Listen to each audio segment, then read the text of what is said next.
ಮಹಾಭಾರತದ ಯುದ್ಧ. ಶರಮಂಚದ ಮೇಲೆ ಭೀಷ್ಮಾಚಾರ್ಯರು ಮಲಗಿರುವ ಸನ್ನಿವೇಶ. ಉತ್ತರಾಯಣಕ್ಕಾಗಿ ಕಾಯುತ್ತಿದ್ದಾರೆ.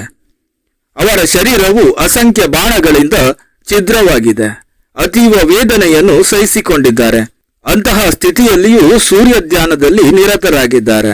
ಸಂಧ್ಯಾವಂದನೆ ಮತ್ತು ಅರ್ಘ್ಯದಾನಗಳು ನಿಲ್ಲುವುದಿಲ್ಲ. ಸೂರ್ಯದೇವನ ಕೃಪಾ ಕಟಾಕ್ಷದಿಂದ ಭೀಕರ ನೋವನ್ನು ಸಹಿಸುವ ಶಕ್ತಿ ಭೀಷ್ಮಾಚಾರ್ಯರಿಗೆ ಲಭಿಸುತ್ತದೆ. ಇದರಿಂದ ಯುಧಿಷ್ಠಿರನು ದುಃಖಿತನಾಗುತ್ತಾನೆ. ಇದನ್ನು ಕಂಡ ಶ್ರೀಕೃಷ್ಣ ಪಾಂಡವರನ್ನು ಕರೆದುಕೊಂಡು ಭೀಷ್ಮರಲ್ಲಿಗೆ ಬರುತ್ತಾನೆ. ಶ್ರೀಕೃಷ್ಣನ ದರ್ಶನದಿಂದ ಭೀಷ್ಮರಿಗೆ ಅತ್ಯಂತ ಸಂತೋಷದಿಂದ ಆನಂದ ಬಾಷ್ಪ. ಕಣ್ಣು ತೇವವಾಗುತ್ತೆ. ಅವರ ಶರೀರವು ರೋಮಾಂಚನಗೊಳ್ಳುತ್ತೆ. ಶ್ರೀಕೃಷ್ಣನ ದರ್ಶನದಿಂದ ಭೀಷ್ಮರಲ್ಲಿ ಹೊಸ ಉತ್ಸಾಹ ಚೈತನ್ಯ ಹರಿಯುತ್ತದೆ. ಶ್ರೀಕೃಷ್ಣ ಭೀಷ್ಮರಿಗೆ ಹೇಳುತ್ತಾನೆ, ಧರ್ಮರಾಜನಿಗೆ ಉಪದೇಶ ಮಾಡಿರಿ. ಧರ್ಮರಾಜನು 18 ಅಕ್ಷೌಹಿಣಿ ಸೈನ್ಯದ ಸಂಹಾರಕ್ಕೆ ತಾನೇ ಕಾರಣ ಎಂದು ತಿಳಿದುಕೊಂಡಿದ್ದಾನೆ. ಊಟ ಮಾಡುವುದಿಲ್ಲ, ರಾತ್ರಿ ಮಲಗುವುದಿಲ್ಲ, ಹಸ್ತಿನಾಪುರ ಬಿಟ್ಟು ಕಾಡಿಗೆ ಹೋಗುವ ಯೋಚನೆ ಮಾಡುತ್ತಿದ್ದಾನೆ. ಭೀಷ್ಮರು ಯುಧಿಷ್ಠಿರನ ಕಡೆಗೆ ದೃಷ್ಟಿ ಹರಿಸುತ್ತಾರೆ. ಅವರ ಕಣ್ಣುಗಳಲ್ಲಿ ಅಶ್ರು ತುಂಬುತ್ತದೆ. ಮತ್ತೆ ಕೃಷ್ಣನ ಕಡೆಗೆ ತಿರುಗಿ, ಭಗವಂತನೇ, ನಿನ್ನ ಕೃಪೆಯಿಂದ ನನ್ನ ನೋವುಗಳೆಲ್ಲ ಮಾಯವಾಗಿದೆ. ಮನಸ್ಸು ಪ್ರಸನ್ನವಾಗಿದೆ. ಬುದ್ಧಿಯು ಪರಮ ಸೂಕ್ಷ್ಮವಾಗಿದೆ. ಈಗ ನನ್ನ ಬುದ್ಧಿಯು ಯಾವುದೇ ಆಳವಾದ ಸಂದೇಹದ ನಿವಾರಣೆಯನ್ನು ಮಾಡಬಲ್ಲದು. ಆಗ ಪಕ್ಕದಲ್ಲಿದ್ದ ದ್ರೌಪದಿ ನಗುತ್ತಾಳೆ. ಭೀಷ್ಮಾಚಾರ್ಯರು ಕೇಳುತ್ತಾರೆ, ನೀನ್ಯಾಕೆ ನಗುತ್ತಿದ್ದೀಯಾ? ಆಗ ದ್ರೌಪದಿ ಹೇಳುತ್ತಾಳೆ, ಪಿತಾಮಹರೇ, ಆ ಒಂದು ಭೀಕರ ಪ್ರಸಂಗ ನೆನಪಿಸಿಕೊಳ್ಳಿ. ಆ ಒಂದು ದಿನ ತುಂಬಿದ ರಾಜ್ಯಸಭೆಯಲ್ಲಿ ದುಶ್ಯಾಸನನು ನನ್ನ ಸೀರೆಯನ್ನು ಸೆಳೆಯುತ್ತಿರುವಾಗ ಪಾಂಡವರು ಜೂಜಿನಲ್ಲಿ ಸೋತಿದ್ದರು. ಅವರು ಕೌರವರ ದಾಸರಾಗಿದ್ದರು. ನಂತರ ಅವರು ನನ್ನನ್ನು ಜೂಜಿನ ಪಣಕ್ಕೆ ಒಡ್ಡಿದರು. ಆಗ ನಾನು ನಿಮ್ಮನ್ನು ಕೇಳಿದೆ, ಪಿತಾಮಹರೇ, ತಾವು ಜ್ಞಾನಿಗಳಾಗಿದ್ದೀರಿ, ಕುರು ಕುಲದ ಪಿತಾಮಹರಾಗಿದ್ದೀರಿ. ನೀವು ನಿರ್ಣಯ ಕೊಡಿ. ದಾಸರಾದವರು ಹೇಗೆ ನನ್ನನ್ನು ಪಣಕ್ಕೆ ಒಡ್ಡುವರು? ದಾಸರಾದವರಿಗೆ ಹೇಗೆ ತಮ್ಮ ಪತ್ನಿಯನ್ನು ಪಣಕ್ಕೆ ಒಡ್ಡಲು ಸಾಧ್ಯವಾಗುತ್ತದೆ? ನಾನು ಕೌರವರ ದಾಸಿಯಾಗಿದ್ದೇನೆಯೇ? ಆಗ ತಾವು ಉತ್ತರಿಸಿದ್ದೀರಿ, ಒಮ್ಮೆ ದಾಸಿಯಾಗಿಲ್ಲ ಅಂದಿರಿ, ಮತ್ತೆ ದಾಸಿಯಾಗಿದ್ದೆ ಅಂದಿರಿ. ನೀನು ದಾಸಿಯಾಗಿದ್ದಿ, ಏಕೆಂದರೆ ನೀನು ಪಾಂಡವರ ಅರ್ಧಾಂಗಿಯಾಗಿದ್ದಿ. ಪತ್ನಿಯ ಮೇಲೆ ಪತಿಯ ಅಧಿಕಾರ ಯಾವಾಗಲೂ ಇರುತ್ತದೆ. ಆಗ ನಾನು ಕೇಳಿದ್ದೆ, ಪಿತಾಮಹ, ನಿಶ್ಚಿತವಾಗಿ ಹೇಳಿರಿ, ಒಂದೇ ಉತ್ತರ ಕೊಡಿ, ನಾನು ದಾಸಿಯಾಗಿದ್ದೇನೆಯೇ? ಆಗ ತಾವು ಹೇಳಿದಿರಿ, ದ್ರೌಪದಿ, ನನ್ನ ಬುದ್ಧಿಯು ಗೊಂದಲದಲ್ಲಿದೆ. ನಿಶ್ಚಿತವಾದ ಉತ್ತರ ಕೊಡಲು ನನ್ನಿಂದ ಸಾಧ್ಯವಿಲ್ಲ. ನಾನು ನಿರ್ಣಯ ಕೊಡಲಾರೆ, ಏಕೆಂದರೆ ನನ್ನ ಬುದ್ಧಿಯೇ ನನ್ನ ಜೊತೆ ನಿಲ್ಲುತ್ತಿಲ್ಲ. ನಿನ್ನ ಪ್ರಶ್ನೆಗೆ ಉತ್ತರವನ್ನು ಧರ್ಮರಾಜನೇ ನೀಡಬಲ್ಲ, ಅವನನ್ನೇ ಕೇಳು. ಆಗ ದ್ರೌಪದಿ ಹೇಳುತ್ತಾಳೆ, ಪಿತಾಮಹ, ಅದೇ ತಾವು ಇಂದು ಧರ್ಮರಾಜನ ಸಮಸ್ಯೆಯನ್ನು ಬಿಡಿಸಲು ಸಿದ್ಧರಾಗಿದ್ದೀರಿ. ಇಂದು ತಾವು ಯುಧಿಷ್ಠಿರನಿಗೂ ನಿರ್ಣಯ ಕೊಡುತ್ತೀರಿ. ಅದಕ್ಕಾಗಿ ನಗು ಬಂತು. ಆಗ ಭೀಷ್ಮಾಚಾರ್ಯರು ಮಂದಹಾಸದಿಂದ ನಗುತ್ತಾರೆ. ಮತ್ತೆ ಹೇಳುತ್ತಾರೆ, ದ್ರೌಪದಿ, ನೀನು ಹೇಳುತ್ತಿರುವುದು ನಿಜ. ಆಗ ನಿರ್ಣಯ ನೀಡಲು ನನ್ನ ಬುದ್ಧಿಯು ಸಮರ್ಥವಾಗಿರಲಿಲ್ಲ. ನನ್ನ ಬುದ್ಧಿಯು ಗೊಂದಲದಲ್ಲಿತ್ತು. ನನ್ನ ಬುದ್ಧಿಯು ದುರ್ಯೋಧನನ ಅನ್ನದಿಂದ ಭ್ರಷ್ಟವಾಗಿತ್ತು. ನಾನು ನಿನ್ನ ವಿಡಂಬನೆಯನ್ನು ವಿರೋಧಿಸದೆ ಮೂಕ ಪ್ರೇಕ್ಷಕನಾಗಿದ್ದೆ. ಆದ್ದರಿಂದಲೇ ನಾನು ಶರಶಯ್ಯೆಯ ಮೇಲೆ ಅಸಹ್ಯ ವೇದನೆಯನ್ನು ಸಹಿಸಿಕೊಂಡು ಮಲಗಿಕೊಳ್ಳಬೇಕಾಗಿದೆ. ಇದು ನನ್ನ ಕರ್ಮದ ಫಲ. ಆದರೆ ಈಗ ನನ್ನ ಬುದ್ಧಿಯು ಪರಮ ಶುದ್ಧ ಮತ್ತು ಪರಮ ಸೂಕ್ಷ್ಮವಾಗಿದೆ, ಏಕೆಂದರೆ ಈ ಯಾತನೆಯನ್ನು ಅನುಭವಿಸಿ ನನ್ನ ಪಾಪದ ಪರಿಹಾರವಾಗಿದೆ. ದುರ್ಯೋಧನನ ಅನ್ನದಿಂದ ಕೂಡಿದ ಅಶುದ್ಧ ರಕ್ತವು ಹರಿದು ಆ ಅಶುದ್ಧತೆಯು ಹೊರಗೆ ಹೋಗಿದೆ. ಕೌರವರ ಅನ್ನದ ಮತ್ತು ನೀರಿನ ಸ್ಪರ್ಶವಿಲ್ಲ. ಈ ಹೊಟ್ಟೆಯಲ್ಲಿ ಯಾವ ಅನ್ನವೂ ಇಲ್ಲ. ಆದ ಕಾರಣದಿಂದ ನನ್ನ ಬುದ್ಧಿಯು ಸೂಕ್ಷ್ಮಾತಿ ಸೂಕ್ಷ್ಮ ತತ್ವಗಳನ್ನು ಬಿಡಿಸಲು ಸಮರ್ಥವಾಗಿದೆ. ಈ ದೃಷ್ಟಾಂತವು ಏನು ಹೇಳುತ್ತದೆ ಎಂದರೆ, ದುಷ್ಟರ ಅನ್ನವು ಬುದ್ಧಿಯನ್ನು ಭ್ರಷ್ಟ ಮಾಡುತ್ತದೆ. ಪಂಚತಂತ್ರವೊಂದರಲ್ಲಿ ಇಂತಹದೇ ಒಂದು ಕತೆ ಬರುತ್ತೆ. ಕಳ್ಳನ ಮನೆಯ ಅನ್ನ ಉಂಡು ಬ್ರಾಹ್ಮಣನು ಕಳ್ಳನಾದ ಕತೆ. ಕೆಲವರಿಗೆ ಇದು ಗೊತ್ತಿರಬಹುದು. ಬ್ರಹ್ಮಾಂಡ ಪುರಾಣದಲ್ಲಿ ಹಯಗ್ರೀವ ಮತ್ತು ಅಗಸ್ತ್ಯರ ಸಂಭಾಷಣೆಯಲ್ಲಿ ಲಲಿತೋಪಾಖ್ಯಾನ ಎಂಬ ಹೆಸರಿನ ಒಂದು ಉಪವಿಭಾಗವಿದೆ. ಅದರಲ್ಲಿ ಇಂದ್ರನ ಪ್ರಶ್ನೆಗಳಿಗೆ ಉತ್ತರಿಸುತ್ತಿದ್ದ ಬೃಹಸ್ಪತಿ ಅಗ್ರಾಹ್ಯ ಅನ್ನವನ್ನು ಸ್ವೀಕರಿಸುವುದರಿಂದ ತಗಲುವ ಪಾಪ ಮತ್ತು ಅದಕ್ಕೆ ಪ್ರಾಯಶ್ಚಿತವನ್ನು ಹೇಳಿದ್ದಾರೆ. ಅನ್ನವು ಪರಬ್ರಹ್ಮ ಸ್ವರೂಪ. ಹೇಗೆ ಸಂಪೂರ್ಣ ವಿಶ್ವವು ಬ್ರಹ್ಮನಿಂದಲೇ ಉತ್ಪನ್ನವಾಗಿ ಬ್ರಹ್ಮನಿಂದಲೇ ಜೀವಿಸಿ ಮತ್ತು ಬ್ರಹ್ಮನಲ್ಲಿಯೇ ಲೀನವಾಗುತ್ತದೆಯೋ, ಹಾಗೆಯೇ ಸಕಲ ಜೀವಿಯು ಅನ್ನದಿಂದಲೇ ಉತ್ಪನ್ನವಾಗಿ ಅನ್ನದಲ್ಲಿಯೇ ಜೀವಿಸಿ ಅನ್ನದಲ್ಲಿಯೇ ವಿಲೀನವಾಗುತ್ತಾರೆ. ಬ್ರಹ್ಮ ಎಂದರೆ ನಾನು. ಈ ನಾನು ಜೀವದಲ್ಲಿನ ಇಚ್ಛಾಲಹರಿಗಳನ್ನುಂಟು ಮಾಡುತ್ತದೆ. ಈ ಇಚ್ಛಾಲಹರಿಯು ತೃಪ್ತಿಯನ್ನುಂಟು ಮಾಡುತ್ತದೆ.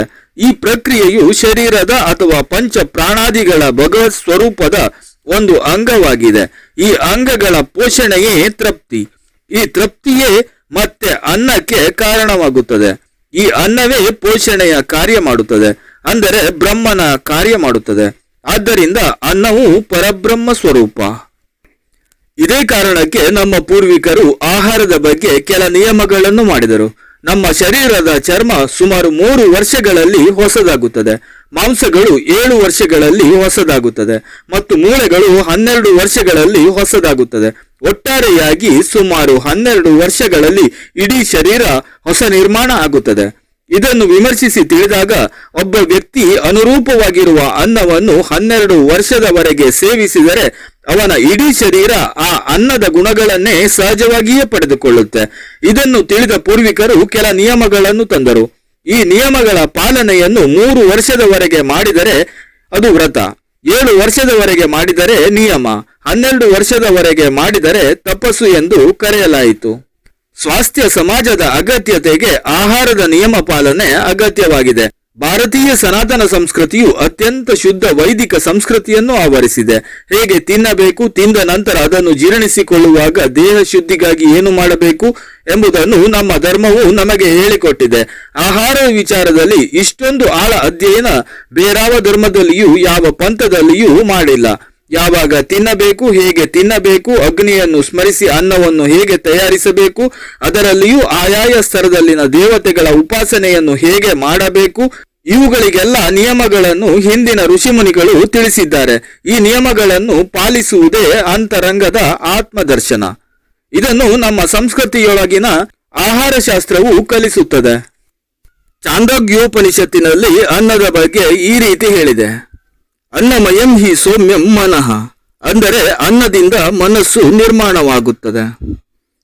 ಅನ್ನವೇ ಶಕ್ತಿ, ಇಂದ್ರಿಯಗಳಿಗೆ ಬಲ, ಸಂತೋಷ, ಪ್ರತಿಭೆ, ತೇಜಸ್ಸು ಮತ್ತು ಆರೋಗ್ಯವನ್ನು ನೀಡುತ್ತದೆ. ಅನ್ನವೇ ಜೀವನ ಮತ್ತು ಈ ಶರೀರದ ಪ್ರಾಣವಾಗಿದೆ. ನಮ್ಮ ಜೀವನಾವಶ್ಯಕ ಕ್ರಿಯೆಗಳಿಗೆ ಬೇಕಾಗುವ ಇಂಧನವು ಅನ್ನದಿಂದಲೇ ಲಭಿಸುತ್ತದೆ. ತೈತರೀಯ ಉಪನಿಷತ್ತಿನ 7ನೇ ಅನುವಾಕದಲ್ಲಿ ಅನ್ನದ ಬಗ್ಗೆ ಸ್ಪಷ್ಟವಾಗಿ ಹೇಳಿದೆ.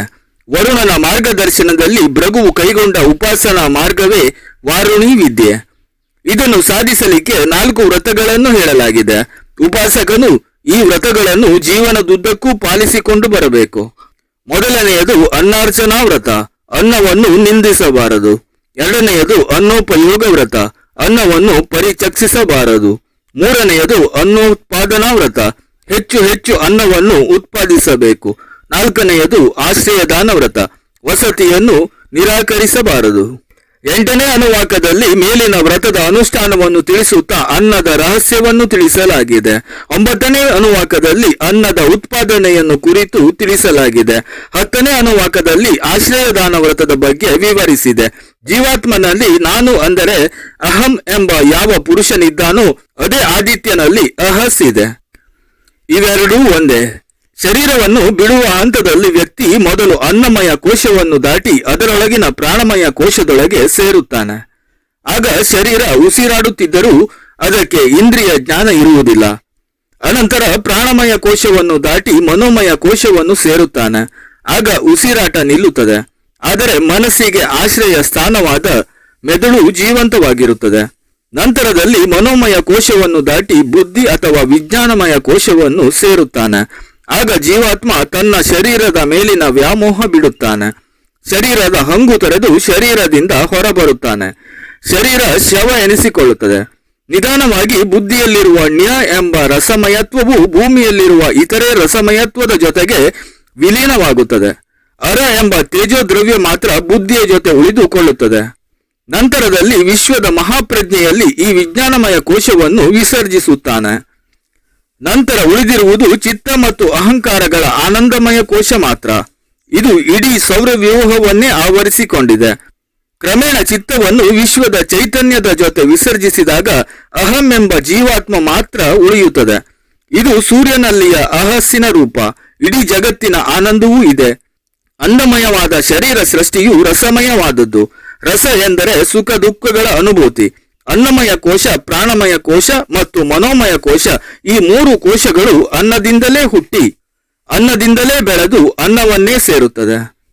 ಉಷ್ಣಂ ಸ್ನಿಗ್ಧಂ ಮಾತ್ರವತ್ ಜೀರ್ಣೆ ವೀರ್ಯ ವಿರುದ್ಧಂ ಇಷ್ಟೇ ದೇಶೆ ಇಷ್ಟ ಸರ್ವೋಪಕರಣಂ ನಾತಿ ಧ್ರುವಂ ನಾತಿ ವಿಲಂಬಿತಂ ಅಜಲ್ಪನ್ ಅಹಸನ್ ತನ್ಮನಾ ಭುಂಜಿತ ಆತ್ಮಾನಂ ಅಭಿಸಮಿಕ್ಯ ಸಮ್ಯಕ್. ಇದು ಚರಕ ಸಂಹಿತೆಯಲ್ಲಿ ಬಂದ ವ್ಯಾಖ್ಯಾನ. ಊಟ ಯಾವಾಗಲೂ ಉಷ್ಣ, ಸ್ನಿಗ್ಧ ಮತ್ತು ಯೋಗ್ಯ ಪ್ರಮಾಣದಲ್ಲಿರಬೇಕು. ಊಟದಲ್ಲಿ ತಪ್ಪು ಸಂಯೋಗ ಇರಕೂಡದು. ಊಟಕ್ಕೆ ಒಳ್ಳೆಯ ಜಾಗದಲ್ಲಿ ಕುಳಿತುಕೊಳ್ಳಬೇಕು. ಅದಕ್ಕೆ ಬೇಕಾದ ಪಾತ್ರೆಗಳು ಸ್ವಚ್ಛವಾಗಿರಬೇಕು. ಊಟ ಮಾಡುವಾಗ ತನ್ನ ಪ್ರಕೃತಿಗೆ ತಕ್ಕಂತೆ ಮತ್ತು ಏಕಾಗ್ರತೆಯಿಂದ ಊಟ ಮಾಡಬೇಕು. ಅವಸರದಲ್ಲಾಗಲಿ ಅಥವಾ ನಿಧಾನವಾಗಿಯಾಗಲಿ ಊಟ ಮಾಡಬಾರದು. ಊಟ ಮಾಡುವಾಗ ವಟವಟ ಅಂತ ಮಾತನಾಡುವುದು, ನಗುವುದು ಮಾಡಕೂಡದು. ಹೀಗೆ ಅನ್ನಕ್ಕಾಗಿ ಇರುವ ನಿಯಮ ಪಾಲನೆಯಿಂದ ಮನಸ್ಸು ಚೆನ್ನಾಗಿರುತ್ತೆ ಮತ್ತು ಜೀವದ ಆರೋಗ್ಯವು ಚೆನ್ನಾಗಿರುತ್ತೆ. ಯಾವ ವ್ಯಕ್ತಿಯು ಯಾವ ಪದ್ಧತಿಯ ಸಾಧನೆಯನ್ನು ಮಾಡುತ್ತಾನೆಯೋ ಆ ಪದ್ಧತಿಯ ಆಹಾರವು ಅವನಿಗೆ ಅವಶ್ಯವಿರುತ್ತೆ.